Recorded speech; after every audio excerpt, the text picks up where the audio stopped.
Welcome to Two Hotties and a Naughty, a podcast about life's little victories, hotties, and constant disappointments, naughties. Here are your hosts, Michael Beck, Hicks, and Dwight Slappe.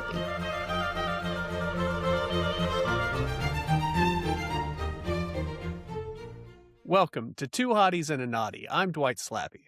I'm Michael Beck. And I'm Hicks.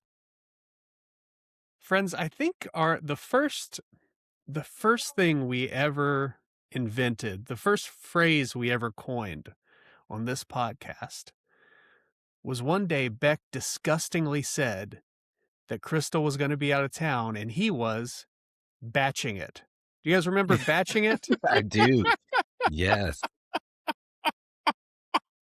Oh, that's the only thing that's going to live on after me, isn't it? That's the piece of me that will endure through the ages. Yep, your legacy, batching it. We could make a shirt where Slice and I are dragging you around Weekend at Bernie's style, and it says batching it on it. Batch to the future. Yes.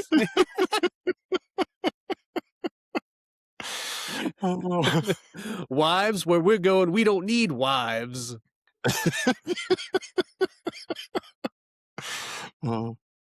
This week, Leanne leaves for her yearly editors conference for State's Newsroom. She's going to beautiful St. Louis. St. Louis in the summer is where you want to hang out. Last year, they did it in Minneapolis. I don't know what these editors did to anger corporate, but here we are. I love the Midwest.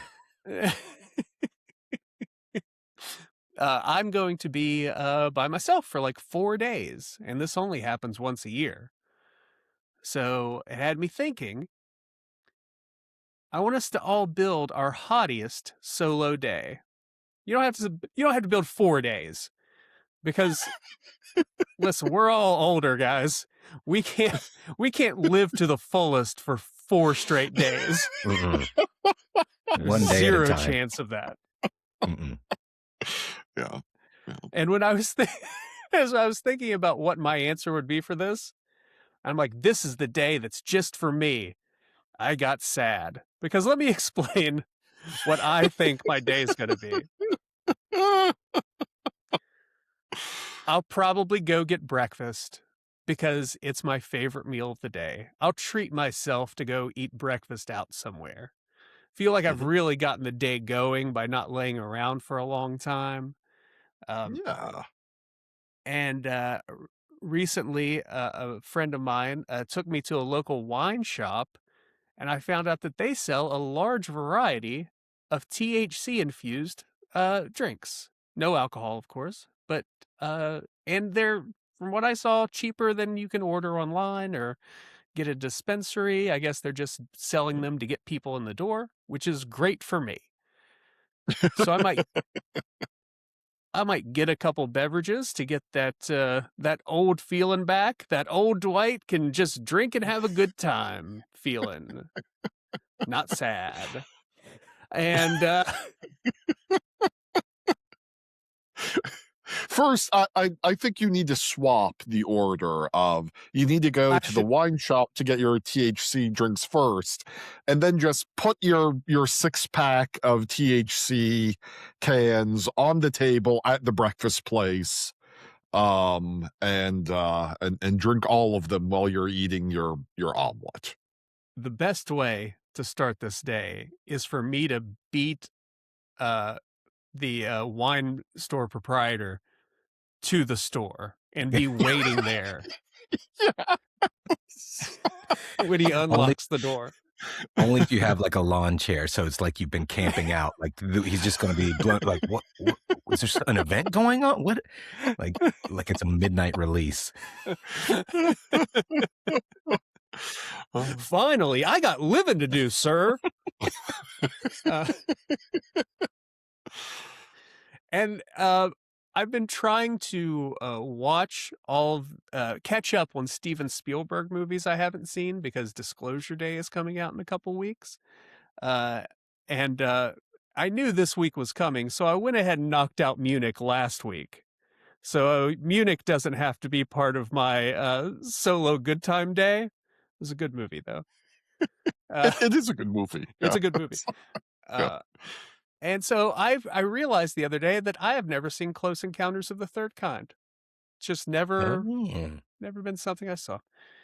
So I'll probably rent that, guys. It's not streaming anywhere, but this is a treat yourself day. So I'm gonna eat some pancakes, get high, and then watch Close Encounters of the Third Kind. And then when I think my day can't get any better, I'm gonna order a really terrible dinner for myself, probably wings, maybe pizza and wings, but definitely wings. Mm-hmm. And yeah, then I'll probably go to sleep.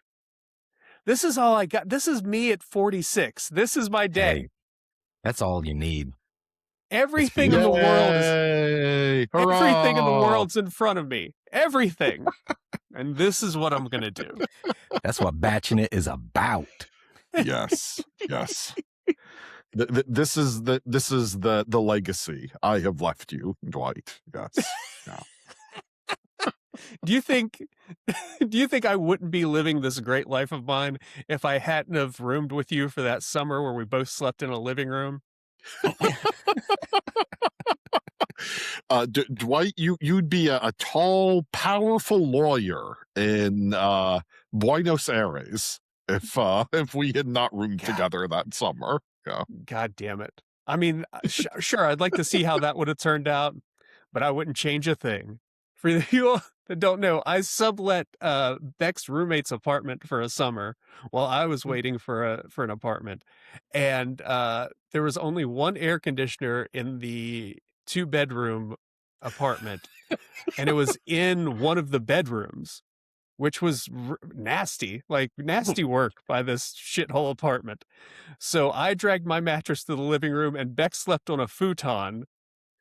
Where was the air conditioner? Was it? The air conditioner was in the living room. That's right. And neither of the bedrooms had air conditioning. Correct. Which is why we were like, we are too chubby for any of this. Yeah. So we abandoned all sense or hope of us having another person to take to our bedrooms that summer, and just slept next to each other for 3 months. It was. I mean, we weren't adjacent. When you say sleep next to each other. Well, no, I was on my mattress and you were on a futon at least 2 feet from me. So you're right. There was a lot of distance. Did you build any forts? If somebody came to me and said they went to that apartment and we had built a fort, I would not be able to argue with them. I have no memory of building a fort, but I can't rule it out. Yeah, I'm the same. Yeah, and of course the fortress every day we built in our minds. Beck, what does your batching look like? Well, my batching, Dwight, looks a lot like your batching at day. We are living it up. I have already seen Close Encounters of the Third Kind, though, so that probably won't be the movie that I watch. It's very good, as I recall. I saw it like 20 years ago, and I've come to progressively like Richard Dreyfuss less as an actor as I've aged. So I also am not sure what that will do to the movie, because I think the movie is mostly him feeling like he's losing his mind. And on a related note, I know this has nothing to do with batching it, but it's my little subsegment, so I can talk about what I want. Crystal and I rented The Name of the Rose a couple of nights ago, a movie that's a lot of fun. A mystery set in a medieval monastery, starring Sean Connery as crime-solving monk based on Sherlock Holmes. His name is William of Baskerville, and also co-starring a very young baby-faced Christian Slater. It's very good, based on an Umberto Eco novel. I recommend it to all if you haven't seen it. Anyway, I won't be watching The Name of the Rose because I've just seen it, but I might have been had I not just recently watched The Name of the Rose.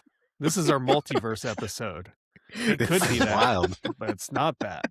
In another universe, perhaps that would be it. Maybe.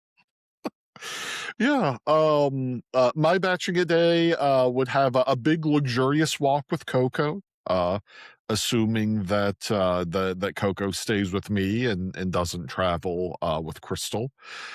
Since Crystal is gone, that probably means Crystal and I for many years now are a one-car family.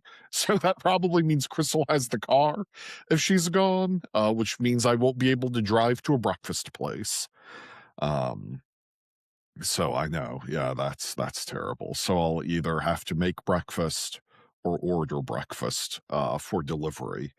Because I'm certainly not walking like 2 miles to a breakfast place. Jesus God.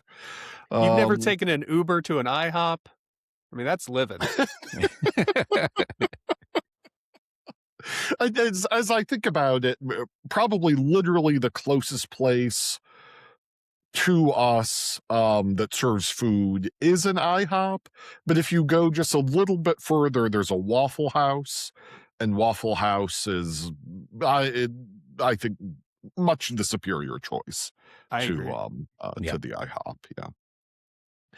And that's pretty much what we would do. I would read some probably and just early in the day, get it out of the way. Okay, like stretching your mind. Yes, exercising my various brain muscles and tendons. Yeah, it would just be a quiet day of contemplation and getting a little toasted. Yeah. Oh, yeah, hanging out with the dog, and Very definitely low-key. not calling anyone, certainly not calling my wife probably at some point, but not like catching up with old friends. Like I definitely won't be calling either of you on the phone, or my parents or siblings, just me and Coco. Yeah. That's it. I mean, I do have to watch I have to not get so stoned that at the end of the evening, Leanne is going to call me and want to FaceTime. Not me, but she'll want me to take the phone around to the cats so they can know that she's alive. I need to be able to make that walk around the house. Yeah. And God willing, they're all upstairs. I don't have to navigate any stairs during this situation. Slice, what does your batching look like? Because this is going to be different for you, because you may or may not have children in this equation. Right, right. So how are you picturing it? Oh, I'm picturing it's just me by myself, truly batching it to the fullest extent. You guys have set the bar pretty high, but yeah.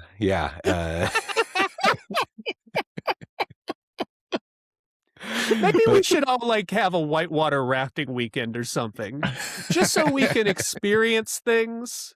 Because right now, I think we're kind of phoning it in. But go ahead, Slice.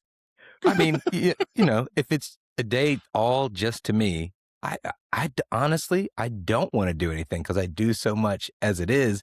Have to go here or there for the kids, or pick up something for my grandma, or Autumn, go to Lowe's and get a bunch of plant stuff. So this day is about me and what I want to do, which is a lot of nothing. But I'm going to get up. I usually don't have breakfast. I usually skip breakfast and I fast until lunchtime. But on this day, I'm going down to Tudor's. I'm going to get myself a thundering herd. Get myself, maybe a little biscuits and gravy too. I'm going to live it up today, and get a coffee. I know, not too heavy, like one of the little bowls of the biscuits and gravy. But I'm going to come home. I'm going to eat that. Now, ideally, this day is the day when maybe a new WoW expansion is coming out, and I'm going to plant myself at that computer. And I've got 2 monitors here. So on this one, maybe it's Destiny 2. Well, soon to be RIP. They're shutting down Destiny 2. Well, we won't get into that. So it's a sore subject. Yeah, we right can't now. talk about that. Still trying to heal. Still trying to heal. But, we'll just say World of Warcraft. So I'll be playing that on one screen. And then on the other screen, I'll be streaming various horror movies throughout the day because Autumn doesn't like to watch those. So if I have the day to myself, I'll just have that up on the other screen, vegging out. Maybe sometime afternoon, crack open a cold one or two. And, ideally in this world too, they brought the Pizzone back and I can order myself a Pizzone for lunch.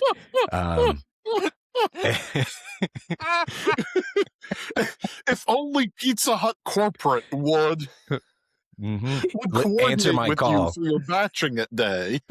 Right. Just one day, guys. One day. What's it going to hurt? Bring it back. Slice, forgive my ignorance. Mm-hmm. I, of course, have heard of a Pizzone. I've never enjoyed a Pizzone myself. Is there a difference between a Pizzone and a calzone? Not really. No, it's just from Pizza Hut. It's so just there are from many Pizza Hut. places you could get a calzone. True, but I want a Pizzone. So, because it's funner, it's more fun to say. So it's, but no, I used to, back before I was married, I think that's what it is. It's a nostalgia thing, because I would walk over, when I was living in Maryland, I'd walk over to the Pizza Hut and get a Pizzone. That was my treat to myself when that student loan refund check came in, is Daddy's getting a Pizzone to celebrate this day.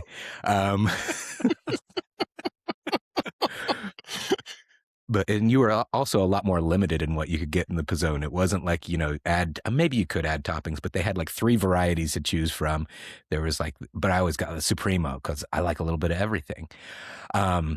So that's my lunch. Now, maybe I've gotten a few levels by this time. Maybe not. Maybe I'm taking it slow and enjoying the new lore, or maybe I'm rushing through trying to get world's first to level 80 or whatever it is, this expansion. But I'm just doing that throughout the day, watching those horror movies. Dinner, who knows? I've already been really shitty to my body at this point by starting it off with Tudors and then a Pizzone. Maybe I'll pace it and just do the other half of the Pizzone for dinner. But yeah, and then I don't really have any other plans in this day. I'll get up. Maybe I'll make myself a nice light dinner. Maybe a salad. I don't know. Excuse me, I'd like to custom order my Pizzone. Is that possible? I don't see an option here. These are the 3 I'm sorry, sir, the Pizzone is in a time-coded vault. We can't possibly open the Pizzone once it's closed.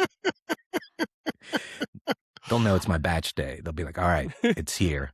In case of corporate emergency, gets break word glass. that we've created a Frankenstein Pizzone. A Frankenzone. They've just got one in the back of the freezer just waiting. It's been there since 2005 waiting for me in this day. Get the Supremo, the last Supremo known to man. Pull it out of the vault. I like that they can't call it Supreme, because that wouldn't be X with like 4 X's extreme enough for the Pizzone. It has to be the Supremo. Right. That's your option. When you know something is so powerful, you can either have the X's or put an O at the end, and that's how you know it's Magnifico. But yeah, that's pretty much all that's happening on this day. It's wow. I thought about, would I go outside? Would I do this? Go for a walk? Doubt it.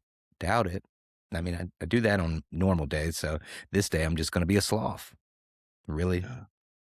Well, really let's high. just appreciate that out of the 3 of us, I'm the one who's really getting it out there and being active on my day of batching it, because I'll have to walk Coco at least twice. So I'm leaving the house to get pancakes. I don't know how much more physically active you would like me to be.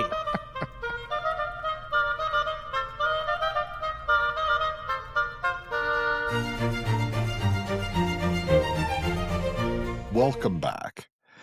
So, as the savvy listener will know, I like to try to elevate the discourse on Two Hotties and a Naughty, and inject a little bit of culture, the broader world into the show. So, boys, I would like to know, what is your hottiest architectural style? Yes, we have many architectural styles to choose from. We have modernist, we have postmodernist, we have Victorian, we have Georgian, we have craftsman style. Of course. There's haunted house. Brutalism. Brutalism, of course. Brutalism, Shanty. very good slice. Which actually brings us to my favorite architectural style of the slice named brutalism. I Yes. love brutalism. So brutalism is an architectural style that it involves lots of exposed concrete and brick. Focuses often on unexpected and sometimes jarring angles, big open spaces. Since this is a local geography show, the Cabell County Public Library in downtown Huntington is a not bad example of brutalism, although they've sort of de-brutalized it a little bit with those dumb shingles they have on the side of the building. Corbley Hall on the campus of our own Marshall University is not a bad example of I mean, it's an example of brutalism. It is not one of my favorite buildings. But yeah, I think brutalism is fun. I think it looks like a 1960s or 70s version of the future, which I think is fun.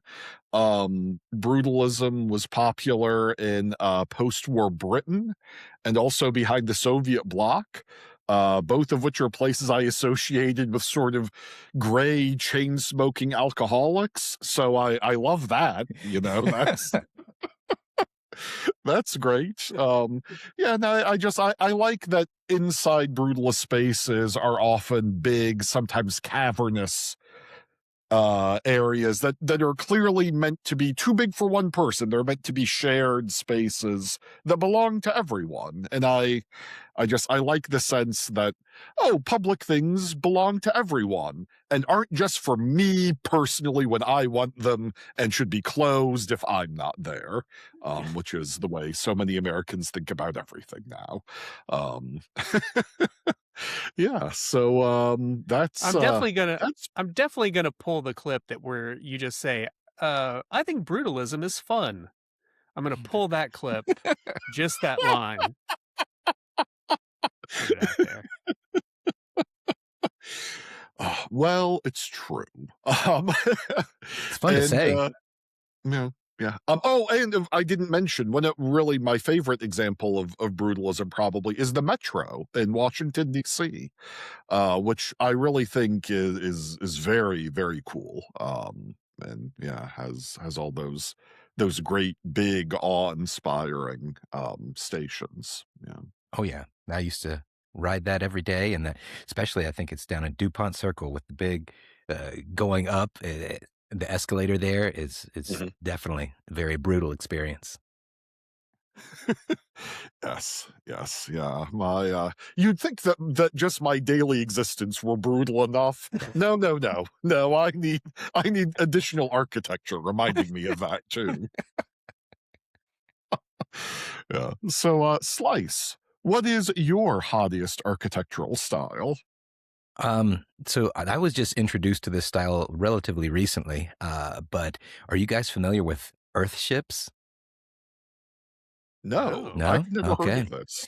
All right. Well, as we're known for our technical production value, I'll be sharing some images here shortly. So if you're Yay! listening, you're really Yay! missing out. You got to tune in to our YouTube so you get the full experience. But so these Earthships are out. Well, there's several locations, but I think they really were founded out in Taos, New Mexico. Now, if you're a longtime listener, you know that I'm a big fan of New Mexico, and that was my hottiest state. Here's yet another reason why it is the hottiest state. But these Earthships, they are made from recycled and upcycled materials, tires, bottles. 50% of the materials used for these homes are, in fact, upcycled or recycled. And I'm going to get to sharing a picture, multiple pictures of them here. There we go. So these cool guys look like almost New Mexico, like hobbit homes, but they are off the grid, self-sufficient, self-sustainable. They've got solar, wind turbines, the water system. It's catching rainwater and storing them in cisterns, filtering them into drinking water, or your bath water goes to water the plants because there's like greenhouses inside these things. So you've got your food, everything. It's beautiful. They're just so cool. And this is, to me, like this is what the future would look like. I mean, the future is now, but look at these. Oh, beautiful. Did you see these bottles, this glass? Just look at that. I mean, and you could even have this wall with all these bottles. That's not the most attractive, but hey, there's a purpose for it. They pack these tires, so as you'll see in this image here, these tires, this creates your heat at night. So out there because it can get cold at night in New Mexico, so I've been told. But those store the heat from the sun, and then at night it releases that heat through the walls and everything. It's really fascinating. So this is definitely my this is the one I like the best. All right. Look at that. That's awesome. Kind of built into the earth there. Yeah. Right. That's cool. And they would have like those tires packed here to retain that heat that goes into the ground. And it's just so neat the way that like there's these windows and everything on the roof that release the heat or store the heat so that you can cool or heat it basically with the power of the sun.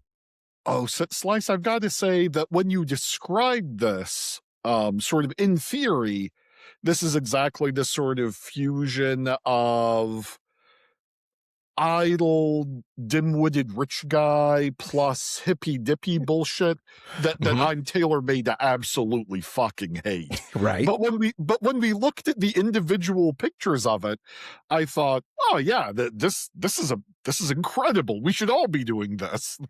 Right? See, if I would have just heard about it, I'd be like, eh. But seeing, and there's a lot of great videos on YouTube. I highly recommend. They're fascinating, and they can go into better detail.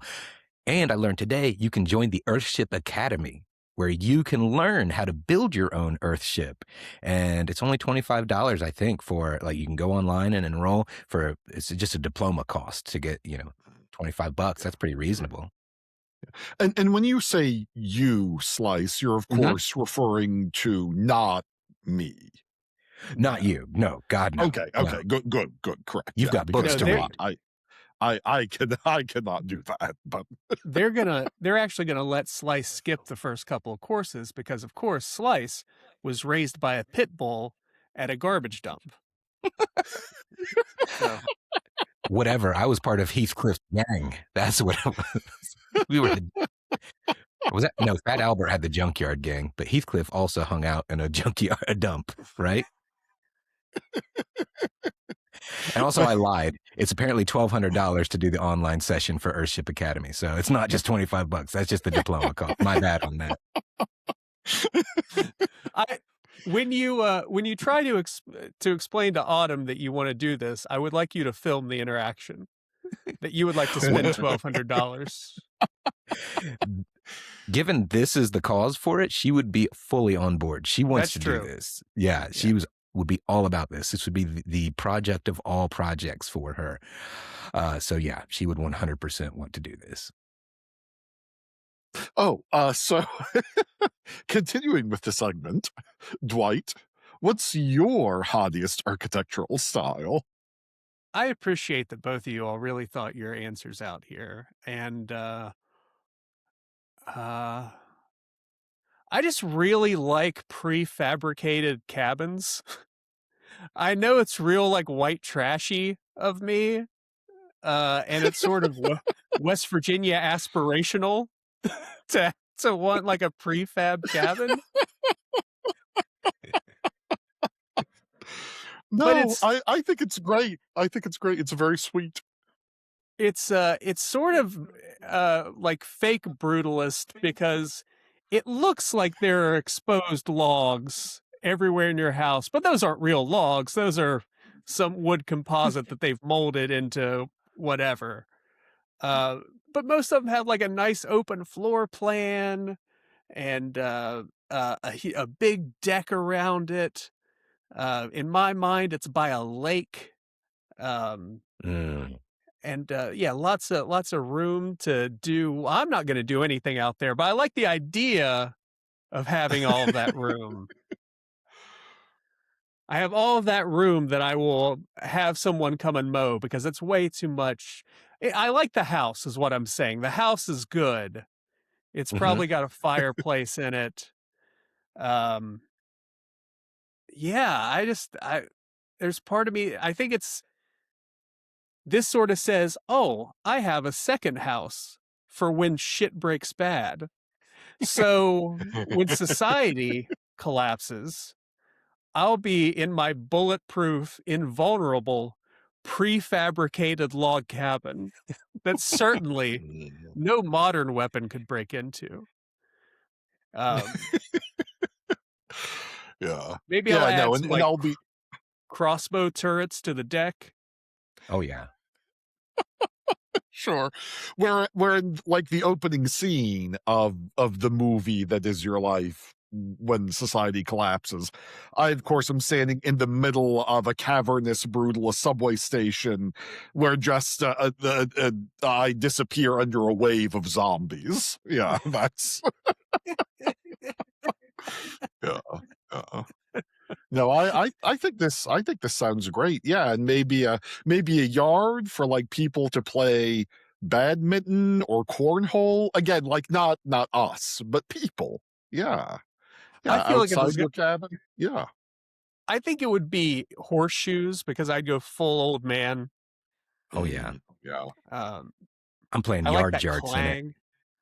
Yes. You guys remember yard jarts? Yes. I remember Absolutely. jarts. Yeah. Sure. Will you call it Dwight Wolf Lodge? Yes, Slice. Just Thank for you. I will call it Dwight. Thank you. Dwight Wolf Lodge.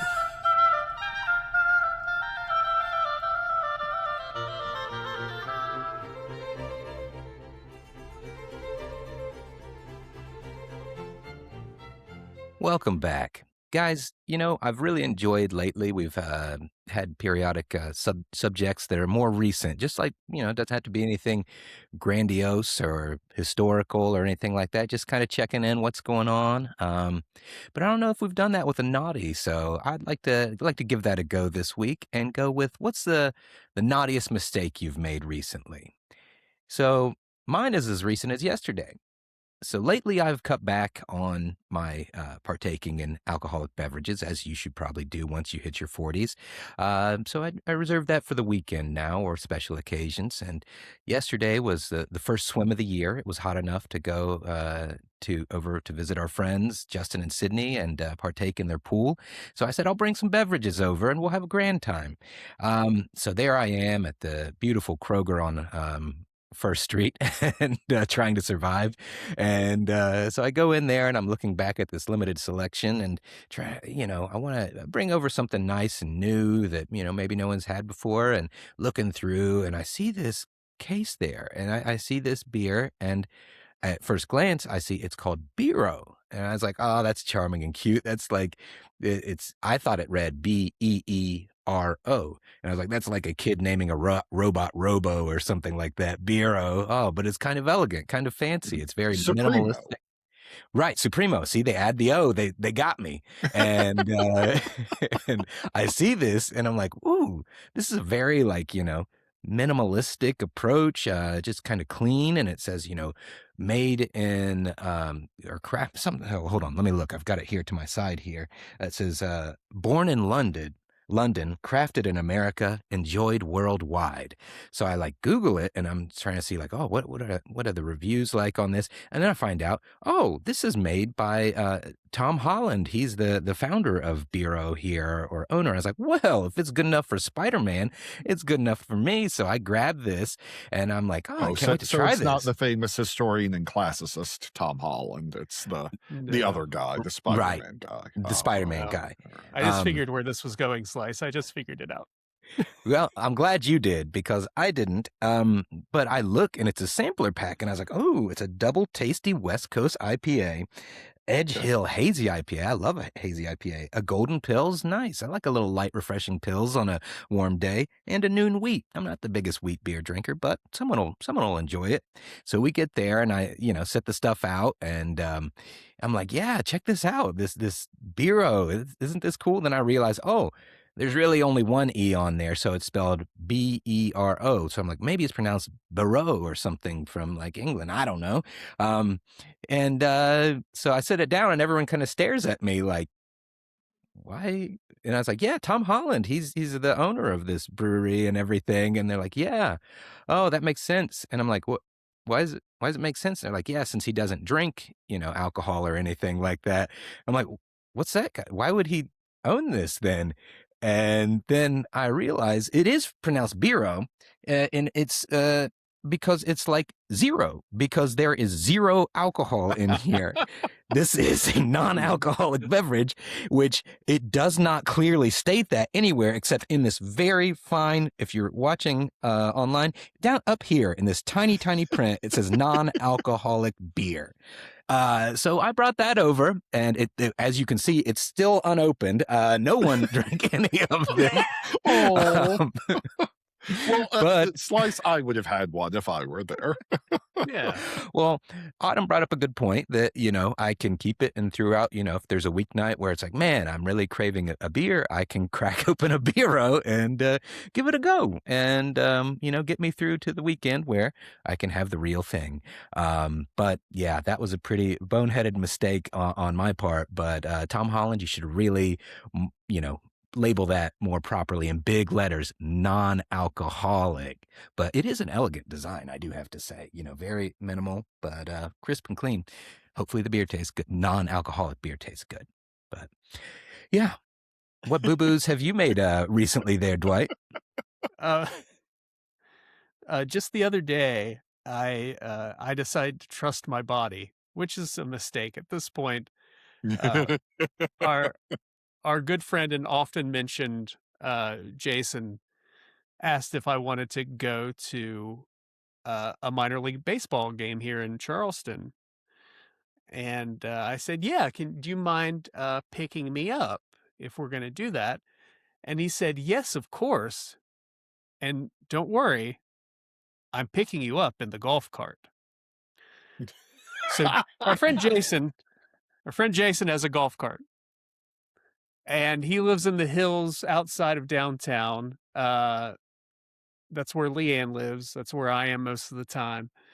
And it's about, by the time we take back roads, it's 3 miles to the ballpark. So I get in the golf cart, and I love Jason, but he's a terrible driver. And our friend Chris is with us too. That means Chris and I have to take turns riding in the back of the golf cart with the seat facing away from the driver's seat, And when you hit a bump, that back seat is not where you want to be. So Jason's constantly trying to push the golf cart past the 25 mile per hour limiter on the engine. And when you hit a 3-4 inch bump on an old golf cart, you sort of just fly out of the seat and hit the roof is what happens. And it was bad when it happened. And then I woke up the next day and I couldn't move my arm. My body was just like, what are we doing? Plus, on the way back, there is a very specific route we have to take to avoid main roads, because he's never been pulled over, but I can't imagine cops like a 25-mile-per-hour golf cart going down a 35-mile speed limit main road in downtown Charleston. But one of those this is all dreadfully illegal. Yeah, and I assume Jason doesn't have a valid license, so okay. He does. He does. Sorry, Jason. But one of our back channels, there was construction. It was completely blocked. So now we're improvising in the golf cart 3 miles back to our houses. And we drove down some stabbing alleys. I'll tell you that right now. We were all on high alert. I don't know what we would have done. I mean, obviously, the power and speed of the golf cart would have protected us.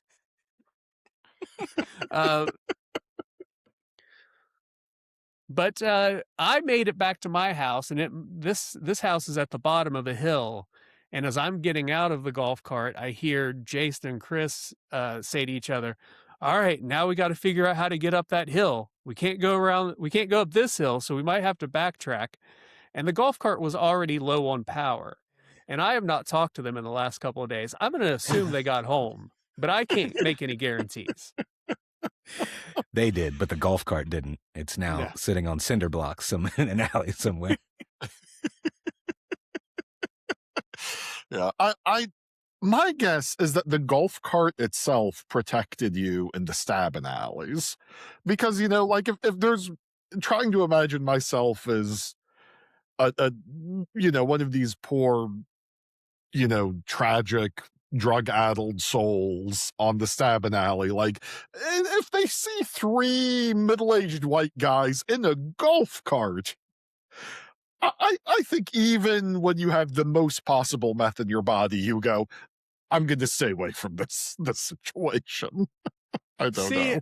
Now that you said it like that, I think the opposite. I think they don't want to stab anybody more than they want to stab 3 middle-aged guys in a golf cart. Mm-hmm. Prime targets. Fair. Or they want to join you. Yeah, these guys know the score. Let's all hop onto this golf cart. Go to millionaire estates where we'll just play golf and go up very slow inclines. When we got to the ballpark, we had to park it in a lot and pay for the space.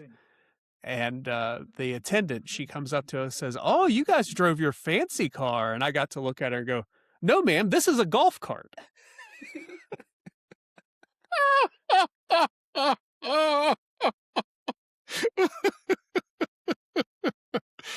Yeah. Beck, what about you? What mistakes have you made lately, or what's the biggest one lately? Oh, the biggest one lately? Well, I'm going to be serious for a moment. And as the listener may recall, I work in American higher education.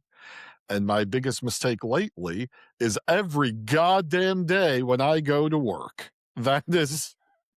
it's waking up. And obviously, speaking only for myself, never for my employer, Jesus fucking Christ, the things that we as a people are doing to one of the most powerful social and cultural and economic engines that has ever existed in human society. And we're well, like in the stabbing alley, we are just ripping the copper out of walls. We're saying, "Oh man, I could get $40 out of this. Yeah. Let's sell this Nobel Prize winning chemist's lab. Yeah. We'll all crank good tonight." It's just we'll all crank good tonight. I don't know. I don't know drug lingo. What are you doing at your job? What's happening? No one knows anymore. That's what's happening. No, yeah. Yeah, it's just oh boy. More and more layers of upper middle management appear every day. I don't know who any of these people are, but they all make hundreds of thousands of dollars a year to run a school. And they all come up with new projects for me to do. Mhm. And this, again, obviously, is a general me and general middle managers, and never at my employer, for whom I do not speak and is very kind and generous and forgiving.